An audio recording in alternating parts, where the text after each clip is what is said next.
दोस्तों, ये कहानी है यूक्रेन में रहते एक ऐसे टीचर की जो इतना गरीब था कि वो अपनी प्रेग्नेंट वाइफ के साथ एक झोपड़ी वाले घर में रहता था और उसे स्कूल में बच्चों को पढ़ाने के लिए भी साइकिल पर जाना पड़ता था। लेकिन एक दिन उसकी जिंदगी में कुछ ऐसा हुआ जिससे उसकी पूरी की पूरी जिंदगी ही पलट गई। एक दिन कुछ रशिया के सोल्जर्स उसकी वाइफ के साथ बहुत गलत करने की कोशिश करते हैं और जब वो उनसे लड़ती है तो वो रशियंस उसे जान से मार डालते हैं। जिसके बाद वो टीचर अपनी पत्नी का बदला लेने के लिए अपनी कलम साइड में रखकर यूक्रेन का सबसे खतरनाक स्नाइपर बनता है और उसका निशाना इतना सटीक था कि वो 5 किलोमीटर दूर से भी अपने टारगेट को शूट करके मार गिराता है। लेकिन वो कैसे उन रशियन सोल्जर से अपनी पत्नी की मौत का बदला लेता है और उसे अपने इस मिशन में किन किन खतरनाक भयानक मुसीबतों का सामना करना पड़ता है, चलिए जानते हैं। तो कहानी की शुरुआत यूक्रेन के एक पीसफुल एरिया डेनवर्स को दिखाते हुए होती है, जहां मिकोला नाम का एक आदमी अपनी प्रेग्नेंट वाइफ नास्टिया के साथ एक छोटी सी झोपड़ी में रहता था। वो दोनों अपनी मैरिड लाइफ में बहुत खुश थे। नास्टिया एक ड्राइंग आर्टिस्ट थी, उसे ड्राइंग बनाना और लकड़ी पर नक्काशी करना बहुत पसंद था। एक दिन वो मिकोला की सुरक्षा के लिए लकड़ी का एक एंजल बनाकर मिकोला के बाजू में बांध देती है। मिकोला उनके घर के पास ही एक स्कूल में मैथ पढ़ाता था। वो रोज अपनी साइकिल से बच्चों को पढ़ाने स्कूल जाया करता था। उसके घर के बाहर सफेद रंग का एक शांति का प्रतीक बना हुआ था। यहाँ पर हम देखते हैं कि मिकोला के घर पर कोई इलेक्ट्रॉनिक उपकरण जैसे टीवी वगैरह नहीं होने के कारण उन्हें दुनिया की कोई खबर नहीं मिल पाती थी। जब मिकोला स्कूल में जाता तो ब्रेक के टाइम वहीं थोड़ी देर टीवी पर न्यूज देख लिया करता था। ऐसे ही एक दिन टीवी पर दिखाई जा रही न्यूज से उसे पता चलता है कि यूक्रेन की राजधानी में प्रोटेस्टर्स को मारा जा रहा है और रशिया यूक्रेन पर हमला करके उस पर कब्जा करना चाहता है। अब इस खबर को सुनने के बाद निकोला क्लास में बच्चों को पढ़ाने के लिए जाता है और वो बच्चों को बड़े प्यार और अच्छे तरीके से पढ़ाता है। लेकिन इसी क्लास में इवान नाम का एक बदमाश लड़का भी पढ़ता था जो मिकोला को बिल्कुल भी पसंद नहीं करता था और इसीलिए उसे जब भी मौका मिलता तो वो मिकोला की इंसल्ट करता और मिकोला को स्कूल से हटवाने के बारे में ही सोचता रहता। पर मिकोला उसकी हरकतों से कभी गुस्सा नहीं होता था। एक दिन सुबह जब मिकोला स्कूल पढ़ाने के लिए जा रहा होता है तो रास्ते में वो कुछ सोल्जर्स को खड़ा देखता है जिन पर वो ज्यादा ध्यान नहीं देता और आगे बढ़ जाता है। अब जैसे ही वो स्कूल पहुंचता है तो देखता है कि पूरा का पूरा स्कूल खाली पड़ा है, जिससे वो थोड़ा सोच में पड़ जाता है। तभी वो टीवी पर एक न्यूज देखता है जिसमें दिखाया जा रहा था कि यूक्रेन पर कब्जा करने के लिए रशियन आर्मी यूक्रेन में घुस चुकी है, जिससे उसे समझ में आ जाता है कि उसने रास्ते में जो सोल्जर्स देखे थे वो दरअसल रशियन सोल्जर्स थे। अब पूरा मामला समझते ही वो तुरंत अपने घर की तरफ भागता है क्योंकि नास्टिया घर पर अकेली थी।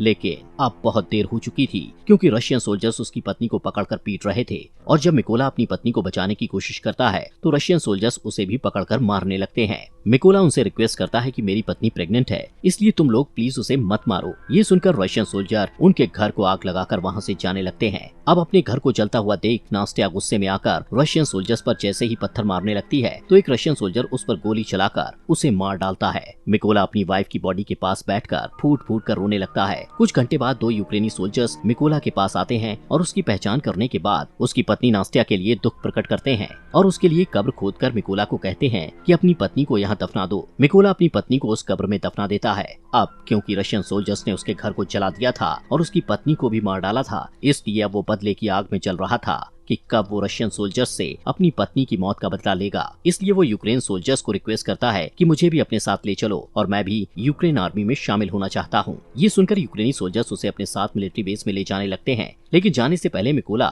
लकड़ी के उस एंजल को अपने पास रख लेता है जो उसकी वाइफ ने उसकी सुरक्षा के लिए बनाया था। जब वो मिलिट्री बेस में पहुंचते हैं तो वहाँ उनका कमांडर मिकोला को आर्मी में शामिल नहीं करता और कहता है कि ये बंदा जासूस भी हो सकता है। लेकिन मिकोला कमांडर को कहता है कि रशियन सोल्जर्स ने मेरे घर को जला दिया और वो लोग मेरी पत्नी को मेरी आंखों के सामने मारकर वहाँ से चले गए, इसलिए मेरे पास अब जीने की कोई वजह नहीं बची और मैं रशियन सोल्जर्स को मारकर ही दम लूंगा और अपने देश को बचाऊंगा ताकि रशियन सोल्जर्स किसी और के घर को ना उजाड़ें। ये सुनकर कमांडर मिकोला को यूक्रेन आर्मी में भर्ती कर लेता है और उसकी ट्रेनिंग शुरू हो जाती है।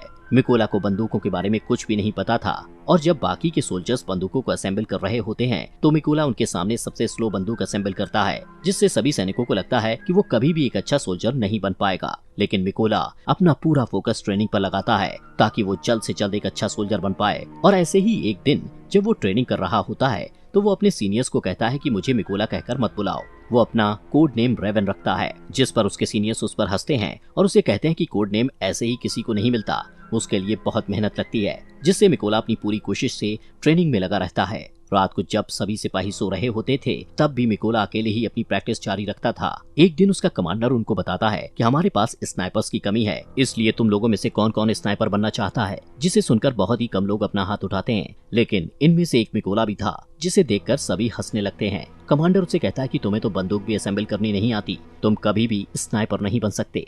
लेकिन मिकोला कहता है कि मैं एक अच्छा स्नाइपर बन सकता हूँ और मैं ये साबित कर सकता हूँ। वो कमांडर को कहता है कि आप मेरा कोई भी टेस्ट ले सकते हो। तब कमांडर उसे टेस्ट देते हुए कहता है कि तुम्हें सिर्फ 20 सेकंड में इस AK-47 बंदूक को असेंबल करना होगा। तब मिकोला आंखों पर पट्टी बांधकर बंदूक को असेंबल करना शुरू करता है और सिर्फ 18 सेकंड में ही AK-47 को असेंबल कर देता है। ये देखकर सभी हैरान रह जाते हैं और जो लोग पहले मिकोला पर हंस रहे थे अब वो उसके लिए तालियां बजाने लगते हैं। इसके बाद मिकोला की स्नाइपर ट्रेनिंग शुरू हो जाती है और मिकोला स्नाइपर की ट्रेनिंग को पूरी जी जान से सीखने लग जाता है। ऐसे ही कुछ दिनों बाद वो दिन आ जाता है जिस दिन इन सभी स्नाइपर्स को बंदूकें दी जानी थी।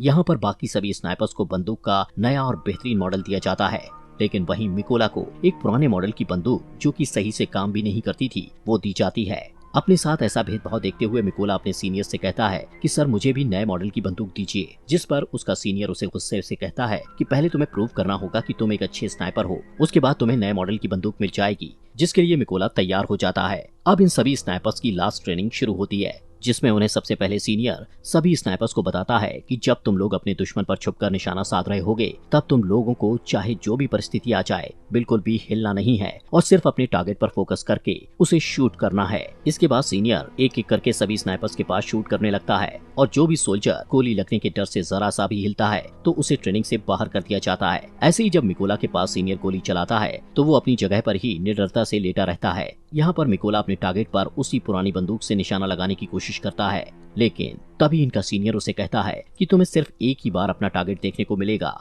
और जैसे ही मिकोला अपना टारगेट देखता है तभी उसकी आंखों को ढक दिया जाता है, जिससे मिकोला का निशाना थोड़ा चूक जाता है। लेकिन सभी को पता था कि अगर मिकोला को नई बंदूक दी जाती और उसकी आंखों के आगे कुछ न रखा जाता तो वो अपना निशाना बिल्कुल सही लगाता, लेकिन कोई भी इस बारे में बात नहीं करता और मिकोला भी इस पर ज्यादा ध्यान नहीं देता। रात को इन स्नाइपर्स का नाइट शूट टेस्ट होता है, जिसमें ट्रेनर के फ्लेयर गन शॉट करते ही सभी स्नाइपर्स को उस फ्लेयर की रोशनी में अपने अपने टारगेट्स पर गोली चलानी थी। लेकिन मिकोला गोली नहीं चलाता क्योंकि वो मैथ में बहुत अच्छा था, इसलिए वो उस फ्लेयर गन की रोशनी में सिर्फ अपने टारगेट की दूरी का अंदाजा अपने माइंड में फटाफट से लगा लेता है और फिर जब पूरी तरह अंधेरा हो जाता है तो वो अपने टारगेट को शूट करता है और उसका निशाना बिल्कुल ठीक सेंटर पर लगता है, जो उसके सिवा और कोई नहीं कर पाया था। अगले दिन इन सभी का रिजल्ट आता है और सीनियर मिकोला को सैल्यूट करते हुए कहता है तुम पास हो चुके हो। इसके बाद कर्नल मिकोला को कहते हैं कि तुम जल्दी से अपने सभी जरूरी सामानों को पैक कर लो क्योंकि तुम्हें एक जरूरी मिशन पर बाकी के स्नाइपर्स के साथ जाना है। अब इनका फर्स्ट मिशन ये था कि पास ही के एक चेक पॉइंट पर रशियन आर्मी ने कब्जा कर रखा था, जिसको इन लोगों ने उनसे छुड़वाना था।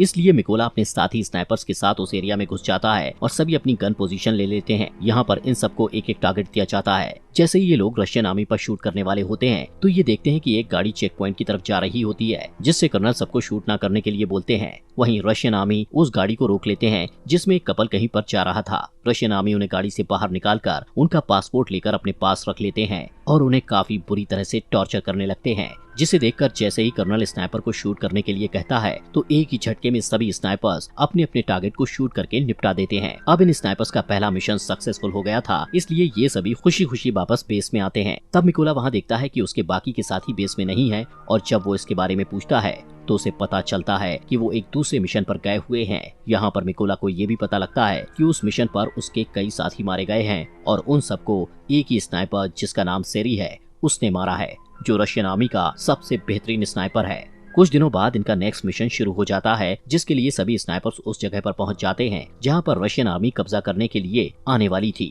सबसे पहले मिकोला अपने साथियों के साथ इन जगहों पर बॉम्ब्स फिट करने लग जाता है और खुद को घास के अंदर छुपाकर रशियंस के आने का इंतजार करने लगता है। अब जैसे ही कुछ टाइम बाद रशियन आर्मी वहां आने लगती है तो मिकोला देखता है कि उन रशियन आर्मी में उसका स्टूडेंट इवान भी था, जो स्कूल में उसे हर टाइम परेशान करता रहता था और अब वो रशियन आर्मी में शामिल हो चुका था। मिकोला को अपने स्टूडेंट को मारना अच्छा नहीं लगता, लेकिन जैसे ही कर्नल शूट का ऑर्डर देते हैं तो मिकोला थोड़ा सोचने के बाद अपने जज्बातों को साइड में रखते हुए बारूद पर शूट कर देता है, जिससे इवान समेत सभी रशियन आर्मी वाले मारे जाते हैं। इसके बाद कर्नल उससे गुस्से में पूछता है कि तुम क्या सोच रहे थे। तो मिकोला उसे बताता है कि उस रशियन सैनिकों में से एक मेरा स्टूडेंट भी था जिसने रशियन आर्मी को ज्वाइन कर लिया था। तब कर्नल उसे समझाते हैं कि ये इवान की चॉइस थी कि वो गद्दारों में शामिल हो गया, इसलिए तुम्हें अपने स्टूडेंट के लिए बुरा मानने की बिल्कुल भी जरूरत नहीं है। इसके बाद ये लोग वापस बेस में आ जाते हैं। यहाँ पर अब कर्नल अपना ज्यादातर टाइम मिकोला के साथ ही बिताता है, क्योंकि अब वो पूरी तरह से मिकोला पर विश्वास करने लगा था। कर्नल मिकोला को बताता है कि मेरी 2 बेटियां हैं और उनको नहीं पता कि मैं आर्मी में कर्नल की जॉब करता हूँ। उनको मैं ये कहकर आया हूँ कि मैं एक काफी बड़ा बिजनेस करता हूँ, और मेरी वाइफ भी मेरी बेटियों को नहीं बताती कि मैं कर्नल की पोस्ट पर हूँ। ये सुनकर मिकोला भी कर्नल को अपनी पत्नी की आखिरी निशानी दिखाता हुआ काफी ज्यादा इमोशनल हो जाता है। अब इसके बाद अगले दिन ये लोग फिर से अपने अगले मिशन पर निकल पड़ते हैं, और ये लड़ाई काफी बड़ी थी, इसलिए सभी स्नाइपर्स छुपने के लिए खाई खोदते हैं और अपनी अपनी पोजीशन ले लेते हैं। यहाँ पर ये लोग इसलिए आए थे क्योंकि इन्हें कहीं से पता चल गया था कि रशिया के कुछ सिपाही इधर कब्जा करने के लिए आ रहे हैं। इस मिशन में कर्नल मिकोला के साथ ही थे। तभी कुछ टाइम बाद मिकोला यहाँ पर नोटिस करता है कि उन रशियन सोल्जर्स के साथ वो सोल्जर भी आया था जिसने उसकी पत्नी को गोली मारी थी। वो सोल्जर बिल्कुल ही मिकोला के निशाने पर था। ये देखकर मिकोला कर्नल से पूछता है क्या मैं उस पर शूट कर सकता हूँ, जिस पर कर्नल कहता है कि अभी नहीं। मिकोला फिर से देखता है कि वो रशियन बिल्कुल उसके निशाने पर है और शायद फिर उसे कभी ये मौका न मिले, इसलिए वो फिर से कर्नल से पूछता है, तो कर्नल उसे फिर से मना कर देता है। अब क्योंकि मिकोला का मिशन ही यही था कि वो अपनी पत्नी का बदला ले, इसीलिए वो खुद पर कंट्रोल नहीं रख पाता और उस सोल्जर पर शूट करके उसे मार डालता है। लेकिन इससे रशियन सैनिकों को इनके बारे में पता चल जाता है। कर्नल मिकोला पर भड़क जाता है कि तुमने क्या किया। तभी सेरी, जो रशियन आर्मी का एक तेज तलवार स्नाइपर था, वो कर्नल को शूट करके मार डालता है और सभी रशियन सोल्जर्स इन पर बॉम्ब्स फेंकने लगते हैं, जिससे मिकोला कर्नल की बॉडी को उठाकर वहां से दूर भागने लगता है।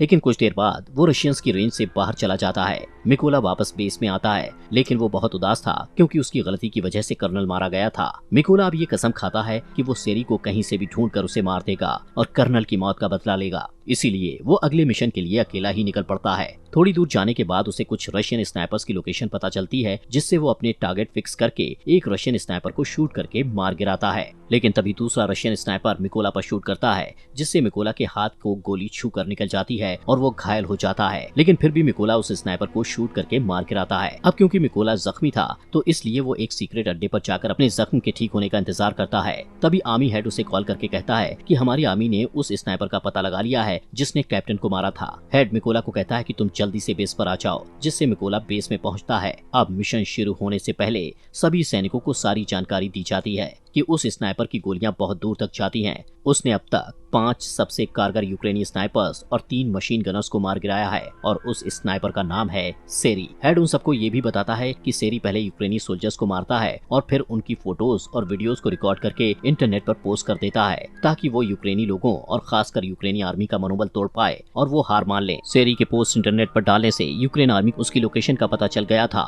यहाँ पर कुछ सैनिक कहते हैं कि हमें उस लोकेशन पर माइंस बिछा देनी चाहिए। तब मिकोला उन्हें कहता है कि नहीं, हम ऐसा नहीं कर सकते, क्योंकि जब तक हम उस जगहों पर माइंस बिछाएंगे तब तक सेरी हमारा सफाया कर देगा। इसलिए हेड उनसे कहता है कि हम वहां 2 ग्रुप्स में जाएंगे। एक ग्रुप उन रशियन स्नाइपर्स पर सामने से अटैक करेगा, जिसमें वो लोग बिजी हो जाएंगे। तभी दूसरे ग्रुप वाले उन पर अटैक करेंगे, जिससे उनका ध्यान बढ़ जाएगा और मिकोला इसी का फायदा उठाकर उस बिल्डिंग के अंदर चला जाएगा जहां पर रशियन स्नाइपर्स होंगे और उनको मार गिराएंगे। प्लान बन जाने के बाद ये लोग बिल्कुल ऐसा ही करते हैं और जल्द ही अपनी अपनी पोजीशन पर पहुंच जाते हैं और रशियंस का ध्यान भटकाने में कामयाब हो जाते हैं और मिकोला को मौका मिल जाता है बिल्डिंग में एंटर होने का। मिकोला वहां पर अपने सामने 2 रशियन स्नाइपर्स को देखकर उन पर हमला करके उन्हें मारकर आगे बढ़ जाता है। मिकोला अपने साथियों को कहता है कि मेरा रास्ता क्लियर कर दो, जिससे सभी यूक्रेन सोल्जर रशियन के बहुत सारे सैनिकों को मारकर उसके लिए रास्ता साफ कर देते हैं। मिकोला आगे बढ़ता है। वहीं सेरी ये नोटिस करता है कि कोई भी सोल्जर उसे रिपोर्ट नहीं दे रहा, जिससे उसे थोड़ा शक होता है और वो चेक करने के लिए खुद ही छत पर जाने लगता है, क्योंकि छत पर भी एक रशियन स्नाइपर था जो अब मर चुका था। ये देखकर वो वापस अपनी पोजीशन पर वापस आ जाता है। तब उसे मिकोला की पत्नी का खिलौना दिखाई देता है।